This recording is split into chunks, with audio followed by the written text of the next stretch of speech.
अस्सलाम वालेकुम students next हमारा टॉपिक है phylum arthropoda. Arthro mean joints, poda mean foot और लेग।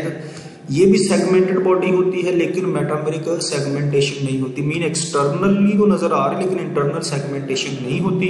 ट्रिप्लोब्लास्टिक है, सीलोमेट है, बायलेटरल सिमेट्री है, हाईली एडवांस्ड ग्रुप है, लार्जेस्ट ग्रुप है और इस मोस्ट डाइवर्स ग्रुप है। Insect are the most common arthropods found in all type of habitat. Mean और round about हर जगह पे पाए जाते हैं। स्टूडेंट्स अगर ओरिजिन ऑफ आर्थ्रोपोड्स की देखें, share some feature with annelids. इसके कुछ फीचर्स एनालिड के साथ मिलते हैं। क्यों? क्योंकि इसकी बॉडी क्या है, सेगमेंटेड बॉडी है, क्यूटिकल है इसकी बॉडी के ऊपर और इसके अपेंडेजेस हैं, उसके भी अपेंडेजेस थे, इसीलिए उनके कैरेक्टरिस्टिक्स क्या है, एनालिड से मिलते हैं। हमेशा कॉमन इंसेस्टर, मतलब ये कहा जाता है एनालिड और जो इंसेक्ट है इनके इंसेस्टर क्या है, कॉमन है। स्टूडेंट्स ये अगर नेरीज को देखें और इधर से ये ऑर्गेनिज्म को देखें, ये तकरीबन इनके अपेंडेजेस नजर आ रहे हैं। इनकी बॉडी के ऊपर एक क्यूटिकल लेयर होती है, इसी तरह इनके ऊपर भी क्यूटिकल की क्या है, लेयर है। यानी कि जैसे काइटन के बने हुए एक्सोस्केलेटन है, इनका हमने इस चैप्टर नंबर 7 में पढ़ा था कि आर्थ्रोपोड्स का जो एक्सोस्केलेटन है वो काइटन का बना होता है। स्टूडेंट्स अगर हम नेक्स्ट हैबिटेट देखें, ये हर जगह भी पाए जाते हैं, found in all type of habitat, land, water, air, हर जगह पे पाए जाते हैं। Segment body is segmented joint to each segment, joint to each segment, यानी कि ये इसके सेगमेंट है, एक दूसरे के साथ जुड़े हुए हैं और जुड़े हुए कैसे हैं, thin and flexible portion in between. ये देखिए एक सेगमेंट है, एक सेगमेंट, ये एक सेगमेंट, ये इनके दरमियान में ये क्या है, थिन पोर्शन है जो इनको आपस में जोड़ के रखता। अपेंडेजेस है जॉइंट्स, इसके ये जो अपेंडेजेस हैं ये इनके अंदर क्या है, जॉइंट्स हैं। कुछ में मॉडिफाइड फॉर वेरियस फंक्शन, कुछ में ये क्या है, डिफरेंट फंक्शन परफॉर्म करने के लिए मॉडिफाई हो चुके हैं। फॉर कटिंग यानी कि चीजों को कट करने के लिए, बाइट करने के लिए, स्टिंगिंग के लिए, फाइट के लिए, स्विमिंग के लिए। हाईली वेरिएबल बॉडी प्लान है। सम वर्म लाइक, ये आपको नजर आ रहा है, कुछ वर्म लाइक है। सम हैव 2 और 3 सेगमेंट, कुछ के 2 और 3 बॉडी सेगमेंट है।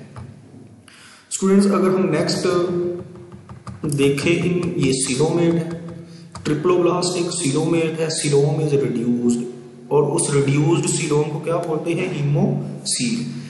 Act as a part of blood vascular system, इस वजह से इसको मतलब ब्लड वेस्कुलर सिस्टम का हिस्सा है हीमोसील, यानी कि blood containing cavity.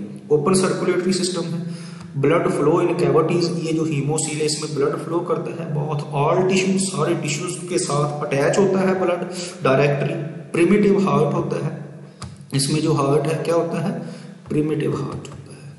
Students main blood vessels on dorsal sides, ये इसकी मेन ब्लड वेसल्स है, ये यहाँ पे नजर आ रही है डोर्सल साइड पे ये वाली, और ये इसके हार्ट दिखाया हुआ है। Blood vessel, blood is colourless, इसका ब्लड क्या होता है, कलरलेस होता है।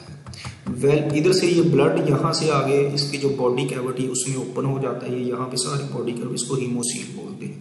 Digestive system well developed, alimentary canal है, 2 ओपनिंग है, interior opening is called mouth, posterior opening is called anus. Different part है, ईच सेगमेंट सेपरेट फंक्शन, हर पार्ट का क्या होता है, फंक्शन क्या होता है, डिफरेंट होता है। ये माउथ है, ये इसका क्रॉप है, इसी तरह ये यहाँ पे हाइंड गट, बेसिकली 3 गट है, ये 4 गट, मिड गट और यहाँ पे ये हाइंड गट, यानी कि इसकी बॉडी को 3 पार्ट्स में डिवाइड किया। फूड ये हर्बीवोर्स, यानी कि हर्ब्स जो है उनको भी खाते, कार्निवोर्स है यानी कि एनिमल्स से भी फूड हासिल करते, ओमनीवोर्स है और कुछ ऐसे हैं जो एनिमल और प्लांट दोनों से हासिल करते हैं। स्टूडेंट्स अगर हम नर्वस सिस्टम की बात करते हैं, well developed nervous system, pair of ganglion, ये इसका ब्रेन है। वेंट्रल नर्व कॉर्ड, ये यहाँ पे इसके लोअर साइड पे ये वेंट्रल नर्व कॉर्ड है। 1 गैंग्लियन इन ईच सेगमेंट, ये जितने भी इसके सेगमेंट है उनमें क्या है, ये गैंग्लियन है और इनसे आगे ब्रांचेस निकल रही है। कॉम्प्लेक्स सेंसरी ऑर्गन है, इनमें कंपाउंड आइज है, ये एक आइज है और ये आइज आगे बहुत सारे स्मॉल ओमोटेडिया इनको बोलते हैं, ओमोटेडिया या ओमोटेडिया बोलते हैं, ये स्मॉल आइज पे मुश्तमिल है, इस वजह से इसको कंपाउंड आई बोलते हैं। यानी कि आंख ये एक है, इसके अंदर आगे बहुत सारी आंखें बनी हुई हैं। एंटीना है, ये इसके आगे मतलब पैल्प है, ये यहाँ पे ये आगे स्ट्रक्चर, और सेंसीलिया सेंस ऑर्गन है जो इसकी बॉडी के साथ मतलब जो सेंसेशन में हेल्प करते हैं nervous system. Students respiratory system है, ट्रेकियल सिस्टम इंसेक्ट है, एयर ट्यूब है। इंसेक्ट में अगर देखें ये इसका ट्रेकियल सिस्टम इस साइड पे भी नजर एक्सटेंड इन बॉडी, ये इधर से ऑक्सीजन जो एयर है एंटर होती है और यहाँ से इस ट्यूब्स के जरिए ये बॉडी जो सीलोम है वहां पे अटैच होती है। इस तरह ओपनिंग इसकी जो होती है आउटसाइड ओपनिंग को स्पेरिकल्स बोलते हैं, स्पेरिकल्स या स्पाइरेकल्स बोलते हैं, स्पाइरिकल या स्पेरिकल्स बोलते हैं। ये आउटर ओपनिंग ये वाली है। Aquatic species respiration by gills, उनमें गिल्स के जरिए होती है। Scorpion and spiders respire by book lungs. Students अगर ये इसके स्ट्रक्चर देखें यहाँ पे ये बुक के पेज की तरह नजर आ रहे हैं, इसी वजह से इनको क्या बोलते हैं, बुक लंग्स, इसके जरिए रेस्पायर करते हैं। एक्सक्रीटरी सिस्टम, इनमें मालपियन ट्यूब्यूल्स हैं। ये स्टूडेंट्स अगर देखें ये वाली जो स्ट्रक्चर्स हैं इनको मालपियन ट्यूब्यूल्स बोलते हैं। ये वाली जो स्ट्रक्चर्स नजर आ रही हैं ये इसका एक्सक्रीटरी स्ट्रक्चर है और ये इसके डाइजेस्टिव सिस्टम के साथ जुड़ी है। ये इसका डाइजेस्टिव सिस्टम, इस ये वाली जो ट्यूब्यूल्स नजर आ रही है ये हेप्टिकसीकम बोलते हैं इनको, और ये मालपियन ट्यूब्यूल्स है। ये इसका सारा डाइजेस्टिव सिस्टम है, ये उसके साथ जुड़ी हुई है, डाइजेस्टिव सिस्टम के साथ जुड़ी हुई है। Absorb waste from haemocoel, haemocoel ये इसकी जो बॉडी कैविटी यहाँ पे मौजूद होती है, ये हीमोसील जो उसमें फ्लूइड होता है उससे क्या करती हैं, वेस्ट मटेरियल को एब्जॉर्ब करती हैं। एक्सक्रीट यूरिक एसिड, और उसके बाद क्या करती है, यूरिक एसिड एक्सक्रीट करती है। एक्सक्रीटेड विद फीसिस, ये जो यूरिक एसिड है इसका जो अनडाइजेस्टेड मटेरियल है, क्योंकि ये डाइजेस्टिव सिस्टम के साथ जुड़ी हुई है, इस वजह से अनडाइजेस्टेड मटेरियल के साथ ही यूरिक एसिड एनएस के थ्रू बॉडी से रिमूव कर दिया जाता है। नो सेपरेट ओपनिंग, मेन इसकी कोई अलग से ओपनिंग नहीं है, एनएस के थ्रू ही इसको बॉडी से रिमूव किया जाता है। स्टूडेंट्स अगर हम स्केलेटन की बात करते हैं, मोस्ट अडेप्टिव फीचर है आउटर कवरिंग को क्या बोलते हैं, exoskeleton made up of chiton.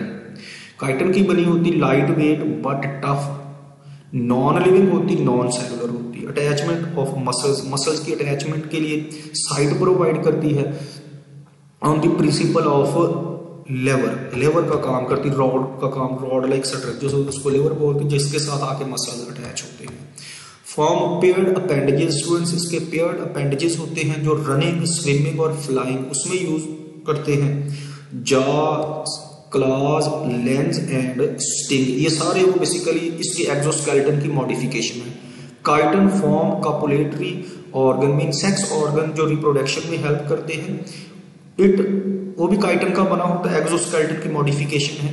It form the organ of offence and defence, उसके अलावा ये बेसिकली अपने आप को डिफेंड करते हैं और किसी दूसरे के ऊपर जो हमला करना है उसमें भी हेल्प करती है क्या, एक्सोस्केलेटन। बेसिकली वो मॉडिफिकेशन अपेंडेजेस होते हैं, वो जो इसके अपेंडेजेस हैं वो भी क्या है, मॉडिफाइड है और बने हुए किसके हैं, एक्सोस्केलेटन के और काइटन के। स्टूडेंट्स ये इसके सारे अपेंडेजेस हैं ये वाले, ये इनको यूज करती है ऑफेंस एंड डिफेंस। ऑफेंस होता है हमला करना और डिफेंस क्या होता है, बचाव।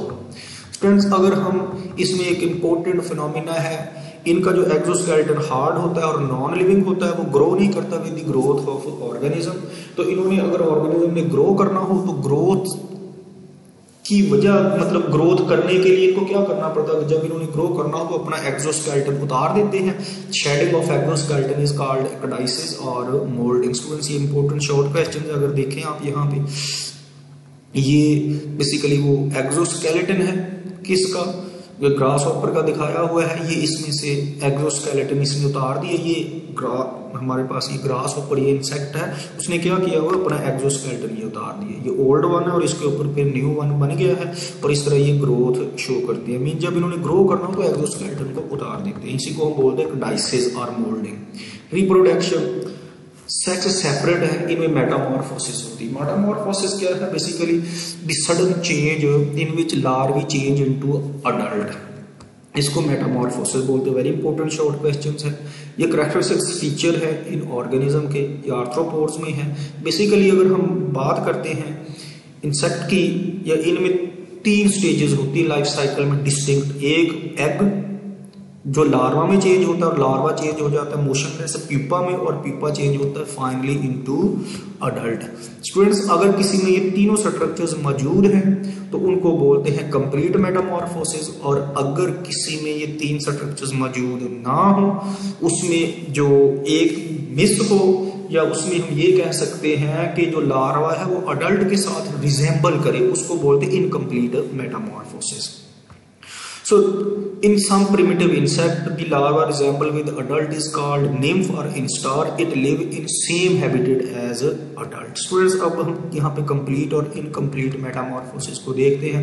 Students, अगर बटरफ्लाई को देखेंगे, उसका एग है, ये लार्वा चेंज हो जाता है पीपा में, पीपा चेंज हो जाता है किसमें, अडल्ट में। ये है कंप्लीट मेटामॉर्फोसिस। इनकम्प्लीट मेटामॉर्फोसिस ये ग्रास हॉपर में या कॉकरोच वगैरह है उनमें एग डेवलप होता है किसमें, आगे मिनिएचर ऑर्गेनिज्म में। ये ऑर्गेनिज्म और ये ऑर्गेनिज्म, इनमें सिर्फ साइज का डिफरेंस है, बाकी ये एक दूसरे से क्या है, मिलते जुलते हैं। ये देखिए आहिस्ता आहिस्ता इसका साइज इंक्रीज हो रहा है। स्टूडेंट्स, इसमें लार्वा और प्यूपा वगैरह इस तरह ये डेवलप नहीं हुआ, तो बेसिकली इसको क्या बोलते हैं, निम्फ और इंस्टार। मीन जो किसके साथ रिजेंबल कर रहा है, अडल्ट के साथ रिजेंबल कर रहा है, लेकिन साइज में डिफरेंस है।